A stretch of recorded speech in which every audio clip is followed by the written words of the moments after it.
नमस्कार दोस्तों। जैसा कि हम सब जानते हैं कि पिछले कुछ दिन पहले जो विमान हादसा अहमदाबाद में हुआ है, इसने पूरे सभी देशवासियों को झकझोर करके रख दिया है। एक बहुत बड़ी हानि हुई है देश को।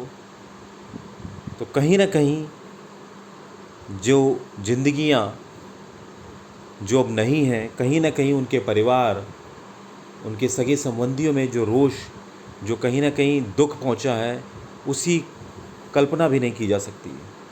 आइए पढ़ते हैं उस खबर को और जानते हैं किस तरीके से लोगों ने अपने दुख दर्द साझा किए हैं। पीड़ितों को सामान और अन्य वस्तुएं प्राप्त करने के लिए दस्तावेज जमा किए जा रहे हैं ताकि ये कह सकें कि ये हमारे लोग हैं, ये उनका सामान है। प्रधानमंत्री नरेंद्र मोदी भी आए हैं और उन्होंने भी जायज़ा लिया जिस जगह का जहाँ पे वो विमान हादसा हुआ था। जिस मेडिकल कॉलेज पर विमान गिरा वहाँ 24 घंटे बाद भी गूंजती रही पीड़ितों की चित्कार। तो कहीं ना कहीं वहाँ के भी बताया जा रहा है लगभग 24 छात्र ऐसे हैं जिन्होंने अपनी जान गंवाई है। मलबे में ढूंढते रहे जिंदगी के निशान। जिस जिस बीजे मेडिकल कॉलेज की बिल्डिंग पर गुरुवार को विमान क्रैश हुआ था, शुक्रवार को वहाँ का नज़ारा हृदय विदारक था। क्रैश साइट पर जांच एजेंसियां, सफाई कर्मी लापता लोगों को सुराग ढूंढ रहे थे। वहीं बाहर पीड़ित परिवारों के रोने बिलखने की आवाज़ें गूंजती रहीं। शाम को 269 डीएनए सैंपल लेने के बाद करीब 7 परिवारों को पोस्टमार्टम के बाद शव सौंपे गए। यानी कि अब परिवारजनों की पहचान उनके डीएनए से हो रही है। देख लीजिए, क्योंकि शव इस तरीके से झुलस गए हैं कि पहचानना ही मुश्किल। विमान का एक हिस्सा हॉस्टल पर गिरने से वहां रह रहे सिविल अस्पताल के न्यूरोसर्जन डॉक्टर प्रदीप सोलंकी की गर्भवती पत्नी की मौत हो गई।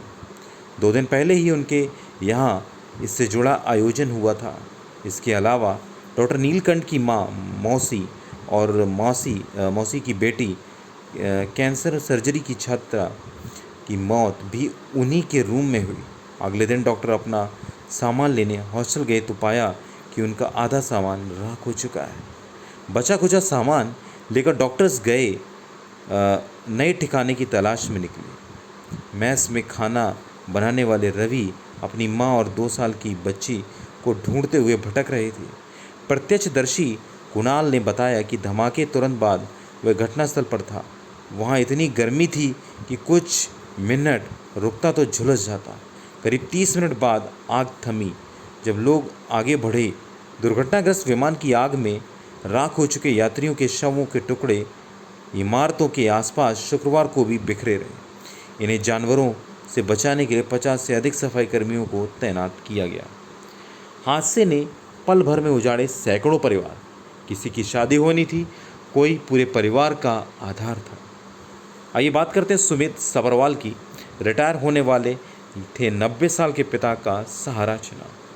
हादसे में फ्लाइट AI 171 में 60 वर्षीय पायलट कैप्टन सुमित सबरवाल की जान चली गई। वे कुछ दिन में रिटायर होने थे।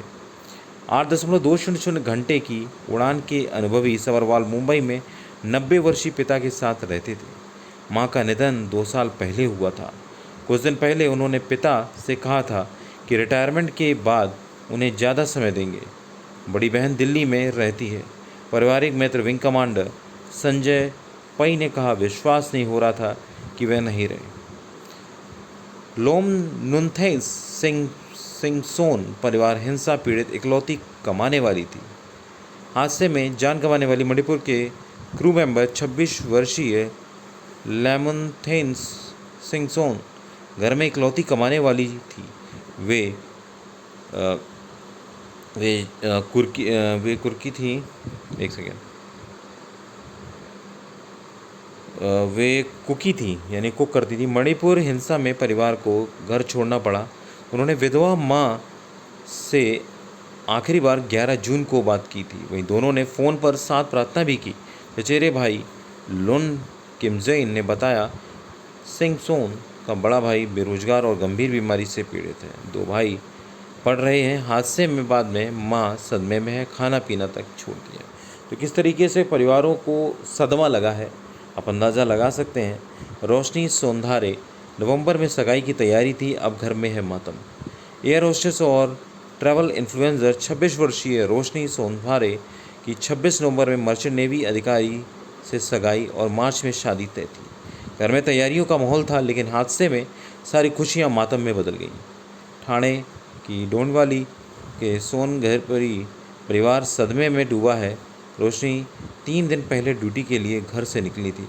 एक रिश्तेदार ने कहा था वो घर की धड़कन थी। नवंबर में सगाई थी और मार्च में शादी, लेकिन समय ने बहुत बेरहमी दिखाई। 50% यात्रियों के शरीर बुरी तरीके से जले हैं। वहीं उनके डीएनए टेस्टिंग में बड़ी चुनौती है। डीएनए जांच की जिम्मेदारी national forensic university, science university और फॉरेंसिक साइंस लैब के पास है। दोनों संगठन एक साथ डीएनए जांच कर रहे हैं। गुरुवार रात दिल्ली में डीएनए टेस्ट के लिए केमिकल एंड मशीनरी मंगवाई गई। विमान तुरंत आ गया।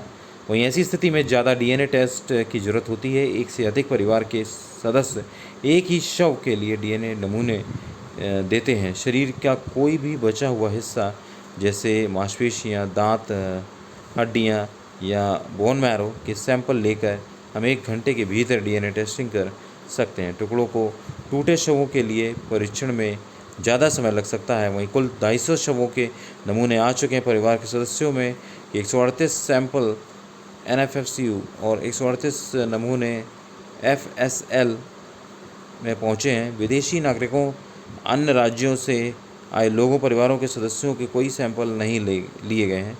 वहीं 50% यात्रियों के शरीर पूरी तरीके से जल गए हैं। उन्हें डीएनए टेस्टिंग बड़ी चुनौती है। दांत, हड्डी और अन्य अंगों की मदद में डीएनए जांच की प्रोसेस करेंगे। तो कहीं ना कहीं बहुत ही दुख वाली बातें हैं ये, और भगवान से यही प्रार्थना है कि बस उनके परिवार को शक्ति दें। इस दुख भरी घड़ी में उनके परिवार को दुख को सहन करने की उनके अंदर शक्ति का प्रवाह करें। और उनको भावपूर्ण श्रद्धांजलि देते हुए मैं अंत करना चाहूँगा अपनी वाणी का। मिलते हैं नेक्स्ट वीडियो में, तब तक के लिए नमस्कार। जय हिंद, जय भारत।